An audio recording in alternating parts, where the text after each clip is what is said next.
I'd like to welcome everyone to chesslecture.com. I have a video presentation for you on Rook Endgames.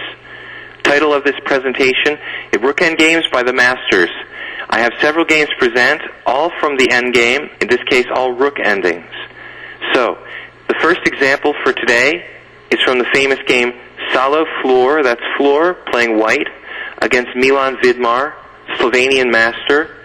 This game is from Nottingham, a very, very famous tournament, Nottingham 1936. I'm sure you'll find that in your databases.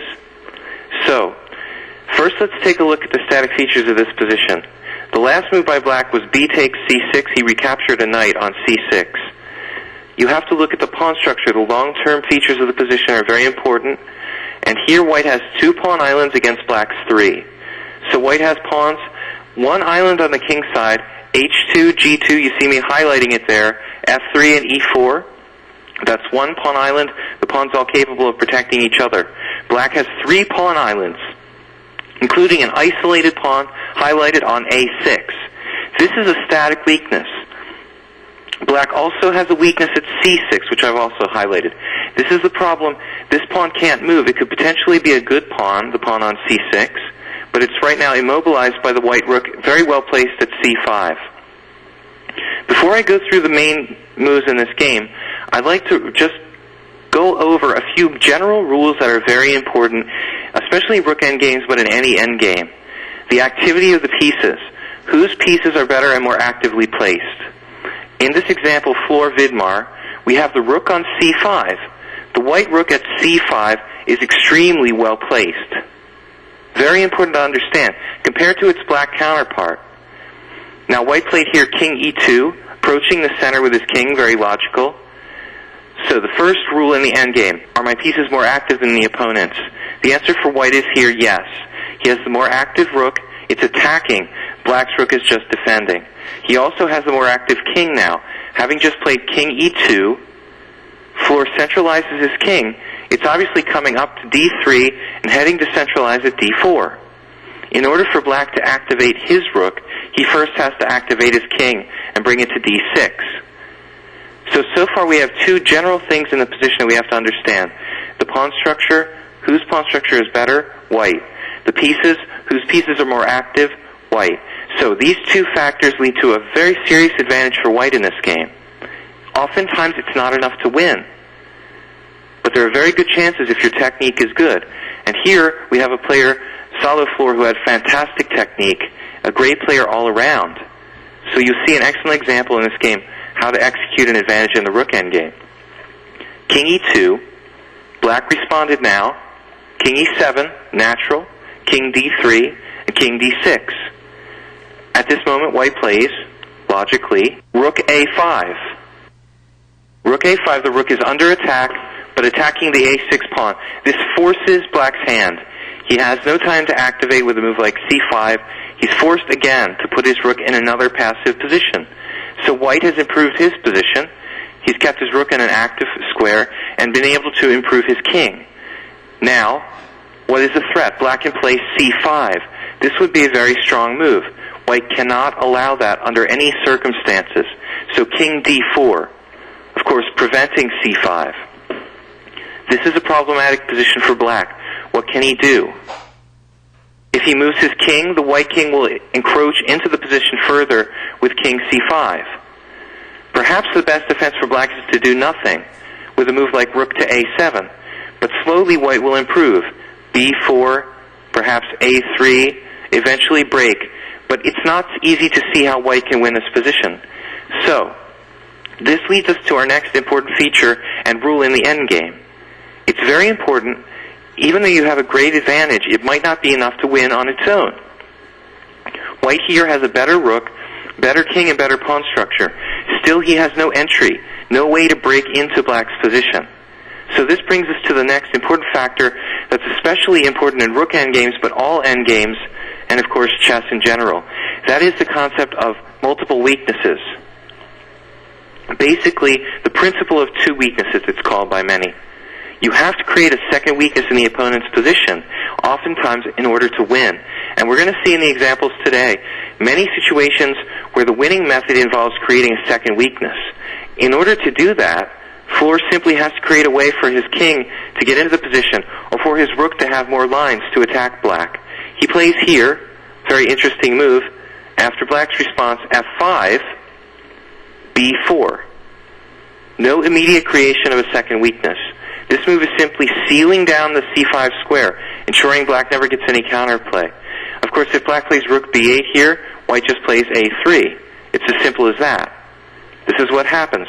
Rook b8, a good attempt to get active. So the black rook is no longer blocked behind its own pawn on a8. It's now more active on b8. White simply plays a3. Now the a6 pawn is still attacked. We have to defend it. There's no choice whatsoever. Here, I'm not really sure if it's objectively better or worse, but black played rook a8. And the reason this might be better than rook b6 is that the rook actually has two squares. It can move back and forth from a7 to a8, rather than where on b6 it would have no squares, no waiting moves at all, and black could slowly become in a situation where he's in Zugzwang. So, basically black doesn't want that. He leaves his rook in a position where it's passive, but he can move back and forth in last resort from a8 to a7. White has a big advantage, but how to break through. Now this is the classic creation of two weaknesses. Floor has to find another way through. So he plays e4. e4, breaking the black position, eliminating the strong pawn on d5. White has three pieces, the rook at a5, the pawn at e4, the king at d4, all attacking d5. Black is going to have to give up that point now, and that means something very important. Look at the white rook on a5. Now look at its mobility on the fifth rank. With this move e4, what white can do is forcibly create a situation where suddenly his rook has a lot more squares. So in this game, Floor versus Vidmar, this is what happened. e4, breaking the position open. So now, d takes e4, f takes e4. Again, black is very limited. He has nothing he can do. He has to take. His f5 pawn is attacked twice. F takes e4, king takes e4. At first glance, it looks like white has made a little bit of progress, but there's a risk that white's running also that if he exchanges too many pawns, he might be unable to win. Keep this in mind. The less pawns on the board, the harder it is often to win. But in this case, Floor had to exchange some pawns simply to open the position a little bit, so he had room to move and create a new threat. And a new threat is on the king's side. So after the ninth move in this endgame, we have king takes a4, and black now resorting to his waiting strategy, rook a7.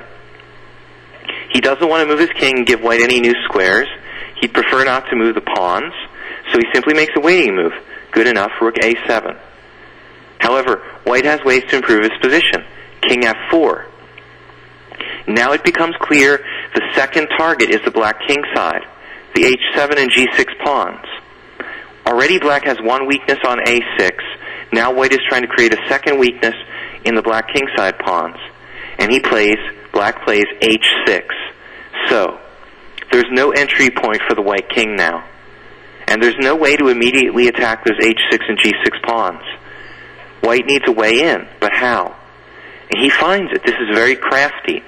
He sometimes has to find a way to use his own pawns to create open squares.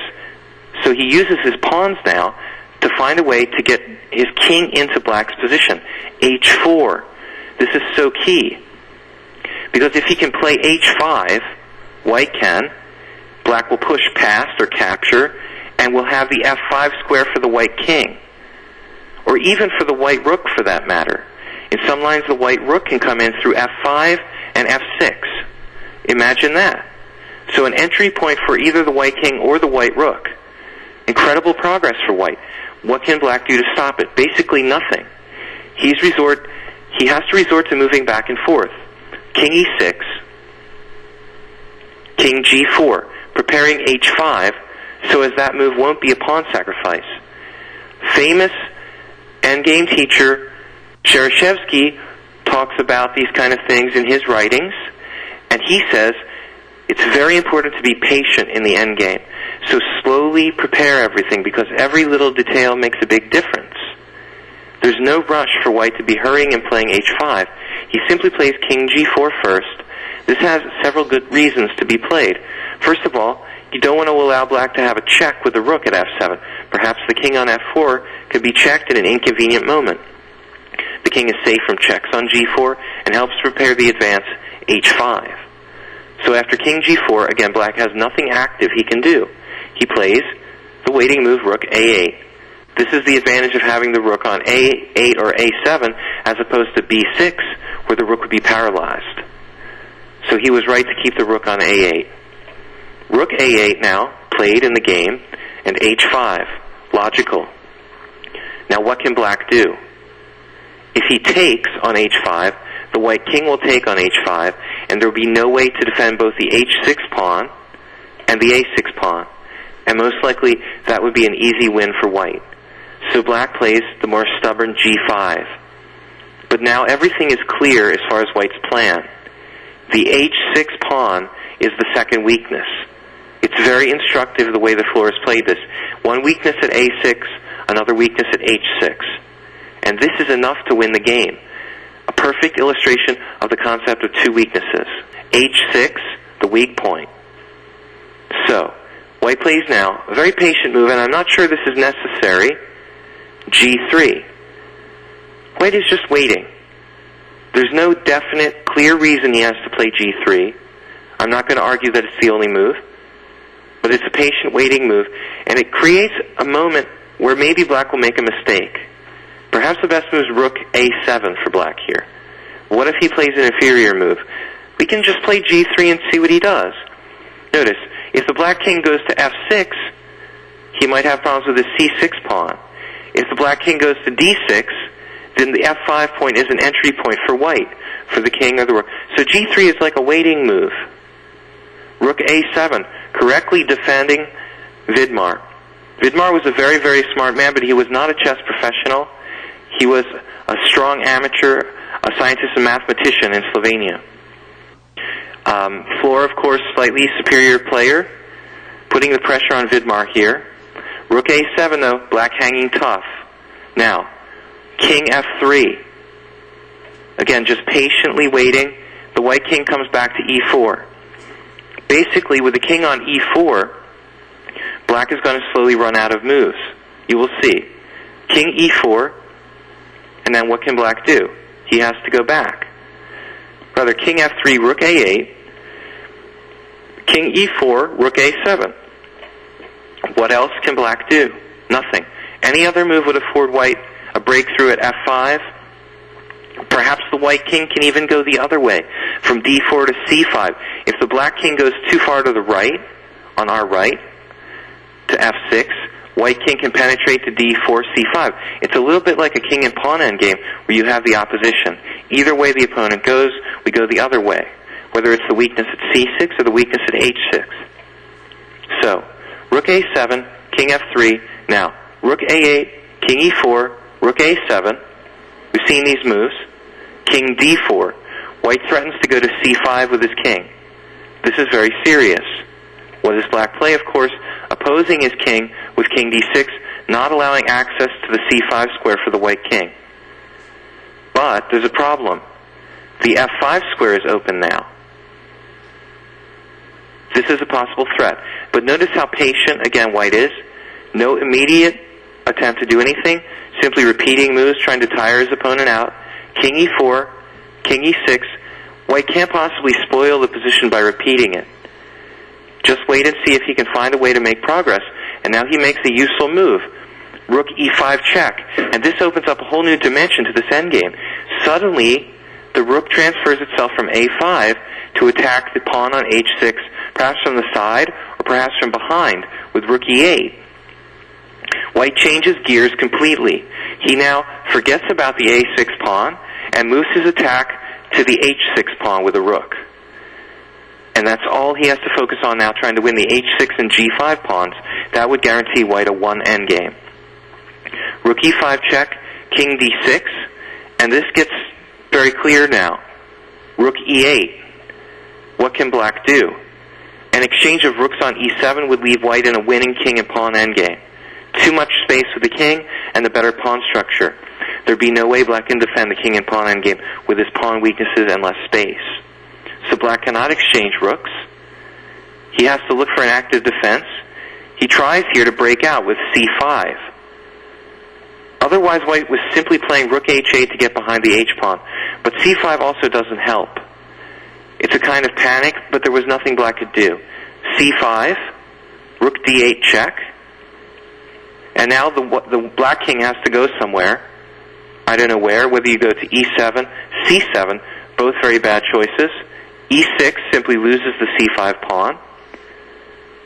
For example, if the black king were to go to e7, let's say we play it on the board, king e7, now rook h8, threatening not only the h-pawn, but to win the black rook with rook h7.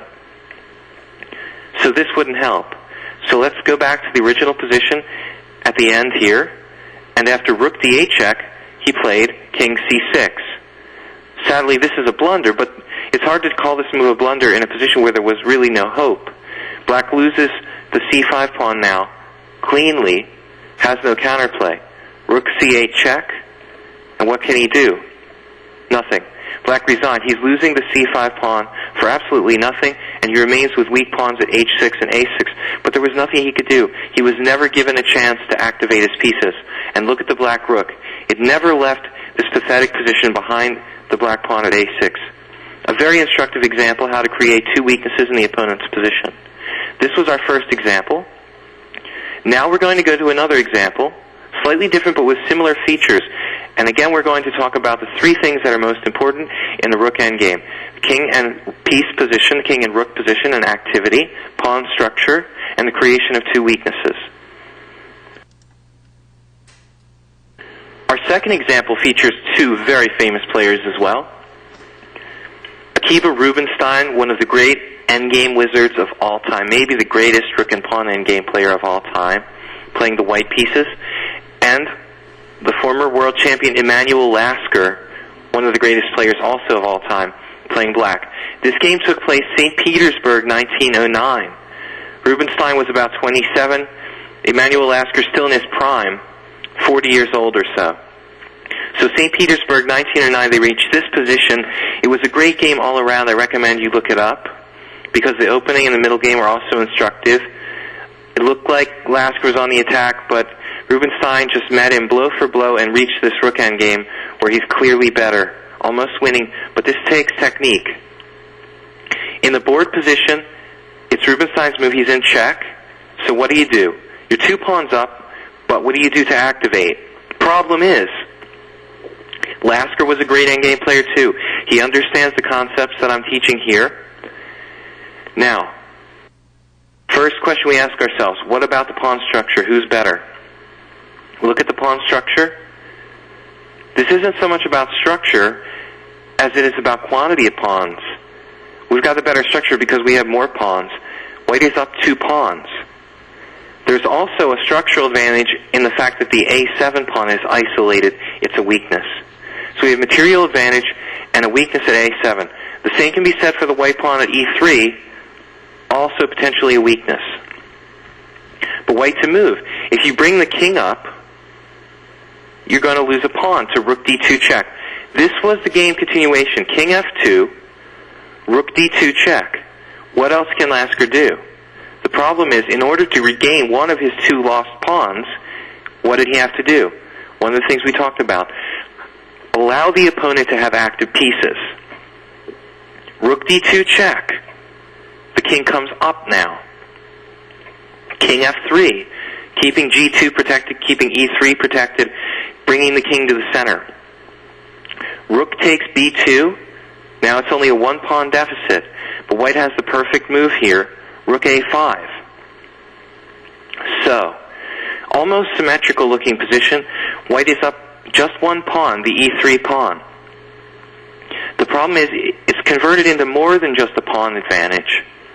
In order to win back one of the 2 pawns that Lasker was down, he had to forfeit something. He had to allow white to have great king position, and he had to allow his own rook to be subjected to a passive position. And now what can he play?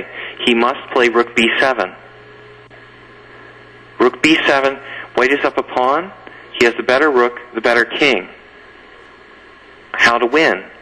Another example of how to win, we have a weakness at a7.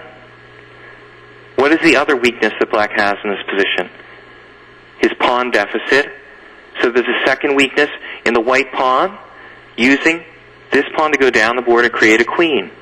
Another weakness that black has in this position, he has to defend constantly against the white pawn advancing down the board. Let's see if that's enough to win of its own right, or maybe white has to create even further weaknesses in black's position. So, what's the right move now? e4, some king or pawn move, h4 maybe, grabbing space. No. This is very, very good technique, a principled move. Before advancing his own pieces, Rubinstein understood that it's best to limit the opponent's pieces, maximize his rook position, rook a6. Now that's the kind of move that's a mark of a great endgame player. Perfect technique, keeping black pinned down to just 2 ranks. Now what can black do? No active defense at all. Absolutely no active defense at all. King f8. Black prefers not to touch his pawns and create weaknesses thereby. e4. Now watch the way that Rubinstein advances here, not just throwing his e-pawn down the board by itself, but everything advances together. Black makes waiting moves. Rook c7, the 5th move of our endgame. Now look, very important that the white pieces, everything acts as a unit and moves together in one consistent formation. So, not just e4, e5, e6, white brings everything up together. Now h4. First e4, now h4. Black can only wait. King f7, g4. It's important that Rubinstein uses all of his pieces here, all of his pawns. He doesn't have a great material advantage. He has 1 pawn advantage. And he needs to bring everything he can, all the pressure he can to bear on black's position in order to win this. g4 now. So everything starts moving up. And notice how black is tied down on his own 3rd rank because of the rook at a6, a very accurate move. Now king back to f8, king f4. Perhaps Lasker hoped that he could just hold the line and white couldn't break through, which maybe, if it was a position where there were no pawns on the king side, just 2 against 1, it could be a little bit difficult. But white is able to create even more weaknesses in black's position, as you'll see. Similar to our first example. So after king f4, king e7, h5. Sooner or later, white is going to make contact with the black pawns and force some kind of weakness in the black position. At this point, he's just going to keep pushing g5, maybe h6. Imagine g5 and h6 getting that in, and black would have to decide whether to take on h6 or play g6 and create a weakness at h7. Very similar to Floor's technique in winning the first example of our lecture. King f4, king e7, h5, and h6. Perhaps this isn't the best move, and it creates a weakness at g6. There was very little that Lasker could have done. Eventually, white was going to play g5, h6, maybe created a weakness at h7. Lasker thought, well, maybe I'd rather have the pawn on h6. Perhaps this is not as bad as the weakness on h7 with a pawn on h6 for white. He gains a little bit of space this way, but weakens the g6 square. Now white plays king f5, and the entry is clear. White creates a square at g6 from where to penetrate into black's position. A new weakness is born at g7, a current weakness at a7, and the white pawn itself a sort of weakness for black. King f5, threatening penetration. King f7, again, opposition to the white king. White has too many waiting moves here. And simply advancing in the center with e5, also good. This was played in the game. e5. Black can only wait. Rook b7. Rook d6 for white. King e7. Black is absolutely paralyzed.